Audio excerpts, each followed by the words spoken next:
Bonjour les amis, Udauni and Haider. Ketemu lagi sama saya Edo di Lensa Edo. Aku tahu kalian rindu, bertahun-tahun gak muncul, dan hari ini kita muncul lagi. Selamat datang di Lensa Edo.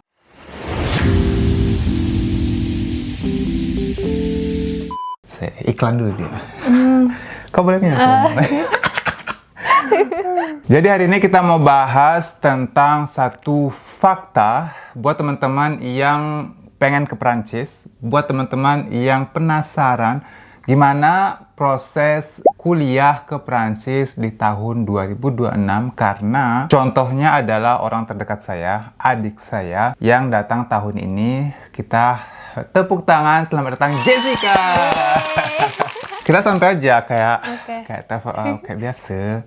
Selamat datang di Perancis. Kalian tahu nggak sih, Jessica ini waktu aku tinggalin, dia tuh masih umur berapa ya waktu itu? 2015, kau umur berapa? 10 ya? Jadi 2015 pas aku pergi Desember, dia masih 10 tahun. 10 tahun kemudian aku berumur, dia datang di Perancis. Gimana perasaanmu pertama kali kau ke Perancis? Senang banget. Kau biasa aja kan? Kayak ngomong aja, kau ngomong aku sama kayak. Iya senang, kayak keren keluar negeri gitu. Kau pernah kepikiran nggak bakal suatu hari sampai ke Perancis? Pernah. Oh ya? Iya. Kayak mana? Karena aku pikir karena abang tinggal di sini kan ya berarti pasti membawa adiknya lah minimal liburan atau ngapain. So cantik, liburan coy katanya. Oke. Sekarang sampai di Perancis, apakah sesuai dengan yang kau gambarkan? Itu kayak mana? Ya sesuai sih, ketemu orang-orang baru. Terus tempatnya keren-keren. Cuman makanannya aneh-aneh aku. Oh ya? Anehnya di sisi apa? Rasanya. Oh ya? Ya aneh-aneh menurutku. Sejauh ini, udah berapa hari di Perancis? 12 ya? 12 hari di Perancis. Kalau kita bicara tentang makanan, apa makanan paling aneh yang udah kau makan? Apa ya? Bentar, saking anehnya semua ini.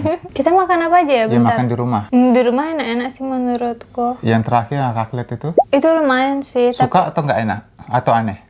Aneh sih rasanya kalau nggak pakai saus menurutku. Terus apa lagi? Kita makan Asiatik. Itu enak, menurutku itu masakan Indonesia. Enak loh itu. Ya, Ada karena cap kangkungnya. karena lidah orang Indonesia paling dekat kalau kalian sampai ke Perancis gitu kan, pasti makanan Asia atau kebab, makanan Arab, karena memang ada taste-nya. Kalau makanan Eropa, makanan Perancis kan lebih sedikit hambar gitu kan. Jadi kita kayak berasa, wah belum makan nih karena belum merasakan pedas-pedasnya lada. Coba perkenalan diri dulu. Halo semuanya. Yang benar. Halo semuanya, perkenalkan nama aku Jessica. Umur aku 20 tahun, udah di Perancis. Sebelumnya aku kuliah di STI KPN Jogja. Terus semester 2 memutuskan untuk berhenti dan lanjut untuk les bahasa Perancis. Awalnya itu di IFI Jogja, tapi karena waktunya yang mepet aku pindah private online. Terus kalian prepare DELF, terus aku dapat DELF aku dan lanjut cari kampus, abangku yang nyari. Terus keterima, buat visa, terus jadi berangkat. Kuliah semester 1, habis itu memutuskan untuk stop di kampus KPN. Itu alumniku, aku juga kuliah di sana. Perasaanmu waktu aku tanya kayak, J, kau stop aja deh, nggak usah kuliah, harus ke Perancis nih, tapi persiapannya. Jadi semuanya stop, padahal kita belum yakin kan waktu itu keterima. Nah itu gimana? Ya aku juga bingung sih, soalnya kan aku pernah bilang, kalau misalnya nggak keterima ya masuk lagi, kayak apa sih aku mikirnya gitu, malu lah aku. Kayak ya udahlah aku belajar aja serius bahasanya yang benar, yang penting aku dapat sertifikat DELF, pasti bisa keterima. Udah sih aku mikir Jadi gitu. percaya waktu itu, percaya. Terus madam tuh juga bilang kalau FLE pasti keterima kok, santai aja, yang penting nggak ada DELF. Ya udah. Nah, Jadi aku tuh. lebih santai. Tadi kan bilangnya proses persiapannya kayak les bahasa Perancis di IFI dulu. Karena IFI adalah Institut Français Indonesia yang bekerja sama dengan Kampus France. Kampus France adalah satu-satunya lembaga Perancis yang akan membantu kalian jika suatu hari kalian pengen ke Perancis untuk kuliah, au pair, dan lain-lain. Semua proses yang kalian lakukan suatu hari pengen ke Perancis, terserah deh mau dari A, B, C, D, ujung-ujungnya adalah Kampus France, official teman kalian. So, dari sekarang dekati Kampus France. Betul. Jadi waktu pertama kali di IFI Jogja, nah kebetulan IFI Jogja juga aku di sana dulu coy. Jadi Oh iya. pelan-pelan aku pikir sih adik-adikku sedikit demi sedikit mengikuti jejak-jejakku Caile. Semoga berhasilnya sama ya atau lebih hebat lagi. Pas di IFI, Gimana kuliahnya? Oh, itu kan ngambil grup ya. Ya menurutku santai sih. Oh, di kelas ada berapa waktu itu? 5. 5? Oh iya, Dan itu rata-rata semuanya tuh udah tua-tua, udah pada mau kerja bukan kuliah. berumur. Oh ya, berumur. Oke. 30 ke atas mungkin menurut. Oh iya? Oke. Kalau seandainya nih ada orang nih yang pengen kuliah bahasa Prancis ke IVI, kau kan udah ada sedikit informasi nih. Nah, Iya. kira-kira informasi apa yang bisa kau bagikan ke teman-teman? Kalau misalnya mau santai bisa ngambil yang ekstensif. Itu tuh 3 kali dalam seminggu dengan 5 orang. Tapi kalau misalnya mau cepat mungkin bisa intensif, itu tuh setiap hari. Oh, intensif itu berapa pertemuan? Setiap hari dari Senin sampai Sabtu. Jadi kan tadi pertamanya IVI karena waktunya mulai mepet, akhirnya kita kelas private online bersama Madam Wike. Harus bilang dong, aku pikir karena salah satu orang juga yang bantu, banyak membantu. Ada juga teman Vicky namanya yang kuliah juga di REN, yang ngasih informasi, yang ngasih referensi. Solusi itu pasti ada, tapi yang sesuai dengan timing kita kan kadang-kadang nggak ada gitu kan. Jadi harus pintar-pintar cari, dan akhirnya Jessie ketemu sama Mbak Wike di Focus French. Timingnya bagus, jasanya juga bagus gitu kan, yang lainnya bagus sekali kan. Sabar. Friendly juga kok. Alhamdulillah hasilnya di sini gitu, dan juga ada Vicky dan lain-lain. Akhirnya sampai di Prancis untuk DUEF itu kayak diploma étudiant, atau kita lebih gampang sebutnya FLE aja, les bahasa Prancis langsung di kampus Prancis. Nah, kau kan udah kayak 2 hari ya di Rennes ya, seminggu di Paris nggak sih? Gimana perbedaan antara dua kota? Oh, menurutku kalau di Paris tuh lebih ke kota kerja mungkin ya. Soalnya Oke. kan rame, tapi rame tuh kayak beneran orang sibuk kayak kerja kantoran. Tapi kalau di Rennes ini lebih kayak santai mungkin. Ibaratnya kalau di Indonesia kayak di Jogja menurutku ya. Oh ya, oke. Soalnya banyak mahasiswa kayak tadi di metro semuanya pada tenteng ini. Pada Apa itu? tas Tunjukin, punggung. tunjukin. Apa ya? Asik. Ini kayak welcome gift gitu ya, Iya kayak. mungkin. Pas ngambil kartu étudiant. Oh, kau udah ada kartu étudiant juga? Oke, terus coba kasih lihat apa yang di dalamnya. Apa ya yang pertama? Yang benar, kita bikin ini dong. Oi. Nih, ada tumbler. Biar untuk ekologik. Oh, ini file-file sertifikat scolarité, dia kan. Semua yang berhubungan tentang kuliah dan kampusnya. Dia lama, aku nggak suka orang lama-lama. Ini pembelajaran kampusmu. Jadwalku, iya. Jadwal kuliah, silabus, pelajaran civilisation penting banget itu, kayak nanti kok diajarin orang Prancis tuh kayak gini. Kalau nuang air nggak boleh sampai full karena kayak orang miskin katanya kan, biar nggak cantik. Terus kalau misalnya kalian pesan makanan di restoran harus ditutup menunya, barulah waiter itu datang. Itu kayak semua yang berhubungan dengan kultural lah. Nah, bagus kalau ada tote bag-nya juga karena Aku kayaknya pakai tote bag aja. ya kuliah lebih bagus nggak sih? Gampang, kualitasnya Tunggu, juga mana bagus. kartu? Jadi menurutmu kalau saya pengen kuliah lebih bagus ke Rennes, nanti kalau udah kerja pengennya harusnya ke Paris. Kayaknya Cocoknya iya. kayak gitu. Kau kan udah naik metro sendiri, Iya. nyari kampus sendiri, di satu sirkulasi hidup kayak orang-orangnya bukan orang Indonesia. Tadi ada berapa orang Indonesia di kampus? Cuman satu. Kau duduk dekat atau duduk jauh? Jauh. Oke. Jarak 2. Oke. Gimana kelasnya? Ceritalah kayak mana, kami kan nggak tahu nih. Kami kan penasaran ya. Ya udah pas masuk ternyata nggak sebanyak itu, cuman 13 orang. Aku pikir kan awalnya kayak di auditorium gitu kan, ternyata enggak. Pas masuk madamnya kayak dia cuman sebagai ngasih informasi, bukan jadi profesor aku besok. Oke. Dia ngejelasin. Terus aku pikir kami bakal kayak perkenalan satu-satu gitu, ternyata enggak. Dia cuman ngasih-ngasih itu. Terus katanya kalau ada pertanyaan bisa ditanyain. Kalau mau ngubah level itu maksimal Rabu katanya Rabu gitu. dekat ini. Nah itu kan nggak bisa ngomong kan, nggak bisa ngomong sama teman-teman. Pas udah pulang, di sebelah aku nih satu orang Amerika gitu, satu orang Cina kan. Oke. Cina sombong banget loh dia. Kayak dia nggak mau nyapa aku apa gimana. Kalau Amerika nih dia senyum pas aku datang. Ya udah pas pulang aku ngomong sama Amerika. Awalnya bahasa Inggris kan, terus dia bilang bahasa Perancis aja biar kita kayak sambil belajar. Ya udah, kami ngomong bahasa Perancis. Nah kan itu aku ada janji buat kartu étudiant. Tapi si cewek ini namanya Lily deh nggak salah, aku lupa namanya. Dia nih nggak bawa paspor, jadi dia nggak bisa buat. Ditemaninya lah aku kan. Berarti harus bawa paspor di hari pertama. Iya, ditemaninya aku ke Akei ya. Akoi. Akei, si Ref. Akei. Akei. Akoi. Akei. Akoi. Akoi. Oh ya, akoi, oke. Sure. Si Ref. Terus aku kasih pasporku, kami nunggu berdua. Terus Oh, ditemanin sama dia iya gitu? ditemanin sampai selesai. Terus pas udah selesai itu kami disuruh ke lantai 3 untuk kayak ngambil kartu itu diangnya. Nah itu kan aku kurang paham kan dia ngomong apa. Udah aku bilang, pardon madam répétez. Dia udah ngulangin tapi aku nggak paham. Terus si Lili ini bilang, ayo kita ke lantai 3 disuruh dalam bahasa Inggris kan. Ya udah kami ke lantai 3, terus ngambil kartu étudiant. Terus pas udah selesai, aku mau pulang kan. Terus Lili ini bilang, ayo makan sama kami, tapi kami orang Amerika nggak apa-apa. Nggak apa-apa, aku bilang, ya udah makan. Terus kau temenan sama orang Amerika? Ya, Bagus. Keren-keren Aku lah pikir mereka. bagus karena aku bilang sama Jessie, coba kurangi. Aku bilangnya kurangi ya, nanti jangan kalian pelintir. Kurangi berteman dengan orang Indonesia, apalagi untuk tahun pertama karena kan bahasa Perancisnya Jessie walaupun udah belajar sampai B1 di Indonesia, tapi kita kan nggak praktek di Indonesia, jadi harus sering-sering praktek. Ketika banyak teman Indonesia, nanti kita terbiasa berbahasa Indonesia, saya pikir bisa mengurangi kelajuan progres bahasa Prancis. Makanya Jessie saya bilang kayak kalau ada teman, boleh kenal gitu, kalau main boleh sekali, 2 kali. Terus kalau di kelas harus duduk kayak orang asing, Jessie, orang asing, orang Indonesia gitu. Jadi kayak bukan pertama kali pertanyaan langsung ke orang Indonesia gitu.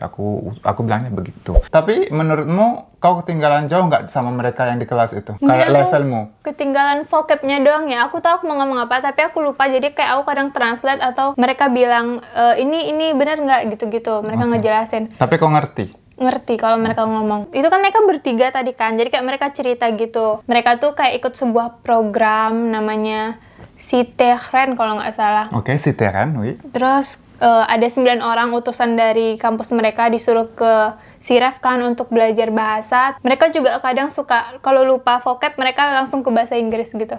Iya. Terus tadi ketemu satu cowok pas kami belanja ke H&M Orang temanin. mana? Sama orang Amerika juga. Dia itu A2. Ah, Jadi beda-beda level mereka. Cowok itu katanya A2. Jadi kayak dia bilang dia mau makan jumong itu Laba. gitu-gitu ya. Dia nunjuk-nunjuk gitu. di kelasmu tadi 5 orang, berapa? 13-an? 13. Oke. Paling umur berapa paling muda, umur berapa paling tua? Kayaknya paling muda 20. Soalnya tadi kayak tua-tua menurutku. Dan mereka tuh udah dari yang semester kemarin, Oke. bukan yang baru. Yang baru cuman aku sama orang Amerika sama ada bapak-bapak. So, jadi intinya aku tanya ini, jadi siapapun kalian yang pengen kuliah bahasa Perancis, ke Perancis langsung dan nanti, I don't know, hidup kalian lanjutin sesuai yang kalian mau, tapi dimulai dengan belajar bahasa Perancis, bisa, jadi nggak mesti tamat SMA, tamat S1 atau S2. Kalau kalian sudah punya pengalaman profesional, pengen merubah hidup, saya pikir bisa, yang paling penting adalah ikuti proses pendaftaran dan hubungi kita di Ilmu Perancis. Ilmu Perancis tahun ini kita secara ofisial buka. Jadi buat teman-teman yang pengen ke Perancis, stay tune di Ilmu Perancis. Jadi kau punya apartemen baru. Tadi kita udah bikin buat kontrak air sama kontrak listrik. Iya. Nah, semalam adalah malam pertama kau tinggal sendiri tuh di apartemen. Bagaimana perubahan ini yang kau rasakan? Sangat berubah. Aku kan belum pernah tinggal sendiri ya, jadi kayak ngerasa aneh tapi enak gitu loh. Kayak weh aku sendiri nih mau ngapain bebas.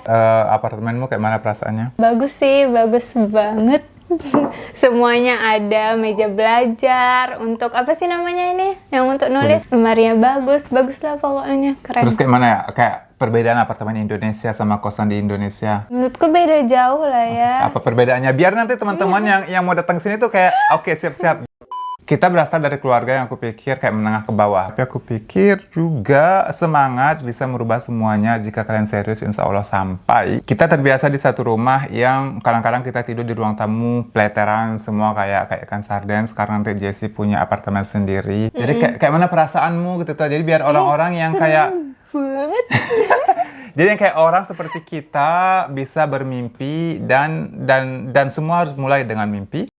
Apa yang bisa kau sharing sama teman-teman yang di dalam? Iya, berubah banget sih. Dari dapurnya aja kayak udah bagus. Kalau kosan di Indonesia tuh kan dapurnya iya dapur bersama, tapi seadanya kan. Kalau ini tuh beneran disediain dari piring, tempat cuci, pemanas air buat kopi, terus kompornya yang elektrik ya namanya. Elektrik, semuanya ada pokoknya. Ada kulkas juga. Kulkasnya bersih, rapi, udah dibersihin semuanya. Toiletnya bagus. Pokoknya bagus lah, kayak dihargai banget gitu. Perancis, Indonesia, minggu pertama Paris, apa culture shock-nya? Banyak. Yang pertama, ternyata kita harus jalan di sebelah kanan kan. Oke. Kalau di Indonesia kan kita kiri.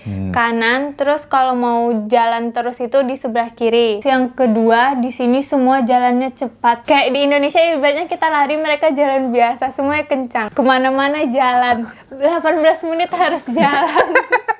Capek. Terus naik metro, seru sih. Kalau di Indonesia metronya, nggak ada metro, KRL lah ibaratnya. Tapi kayak bau apek gimana gitu sih menurutku. Kalau ini ya terjaga lah ibaratnya. Oke. Terus ternyata makan croissant itu nggak pakai sendok sama garpu. Dipegang aja. Siapa yang memberikan ide di Indonesia makan croissant pakai sendok sama garpu? Siapa nih yang idenya sangat kreatif? Hello. Iya. Pisau sama garpu nggak sih? Pisau garpu kayak dipotong gitu. Oke, pisau garpu. Siapa yang kasih ini? Di kafe-kafe gitu. Kayak- Depan Ivy aku pernah makan croissant terus dia kasih itu garpu sama pisau. Terus orang Ivy nggak komplain gitu kayak, hey ini bukan budaya Prancis. Kalau kalian bawa Prancis harus yang benar. Tuh sini walaupun nggak kenal sama orang ngomong bonjour, au revoir gitu. Menurutku lebih ramah di sini sih daripada di Indonesia menurutku ya. Kayak tadi kami lagi makan kan, mungkin dia tahu kami mahasiswa. Ibu-ibu pas dia udah selesai dia bilang, "Bong apa ya?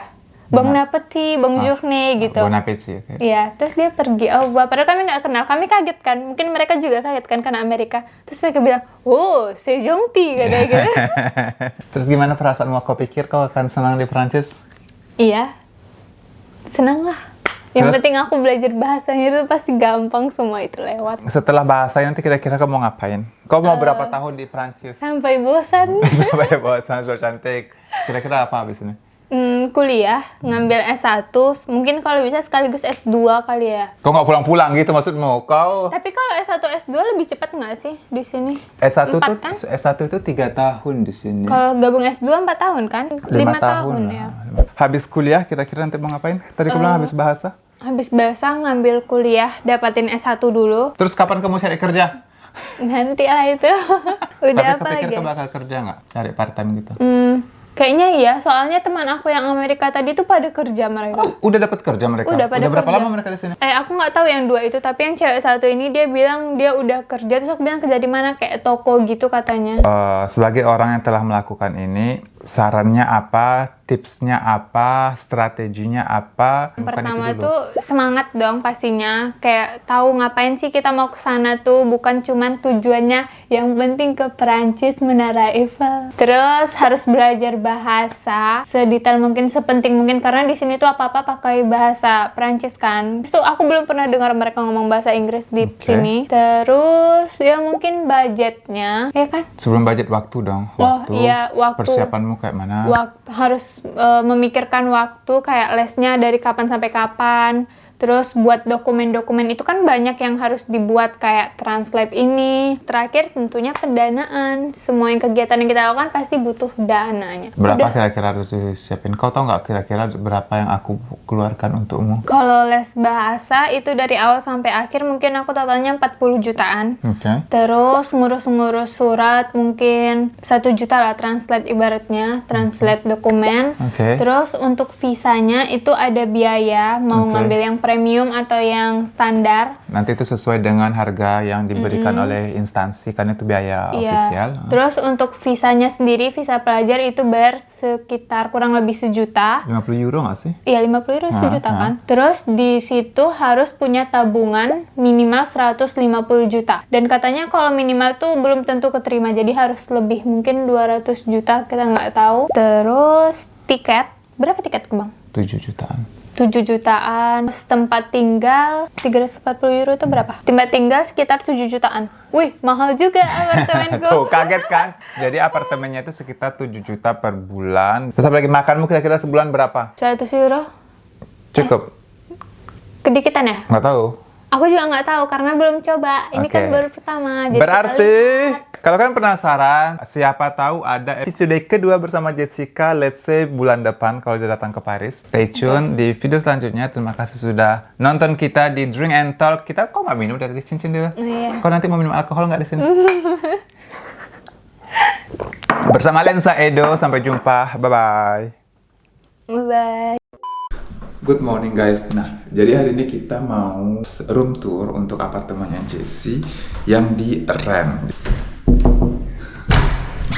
Halo. Kita room tour ya. Mau mulai dari mana? Dari luar lah. Dari luar. Terus ini apa nih? Ini coklat panas sama croissant. Ini dapurnya. Kau bayar berapa di sini sebulan? 380. Udah termasuk semua atau masih ada lagi yang lain? Udah, tapi bayar air sama listrik berbeda. Dapurnya, kau ngerti nggak cara pakainya? Ngerti, tinggal dipencet-pencet. Ini microwave-nya. Kau pernah coba pakai microwave? Pernah. Jadi apartemennya, ini ruang tamunya buat sharing. Ada pelagak buat simpan-simpan. Terus Ini ada lemari untuk ada blender, itu buat kopi. kalian ada berapa orang di sini? 2. Tapi Dua. ini masih kosong, jadi aku cuma sendiri. Jeng jeng jeng. Wow, wih besar ya? Ini ada untuk belajar. Terus ini untuk belajar juga. Meja belajar. Ya. Ini kasurnya. Ini lemari. Sama itu kayak meja untuk makeup mungkin. Oke, ini lemari juga buat penyimpan barang, baju-baju Iya. gitu. Lebih besar daripada kamarku waktu aku kuliah dulu. Dan ini jendela, apa pemandangannya? Mana nih rumah sih? Rumah di Reng.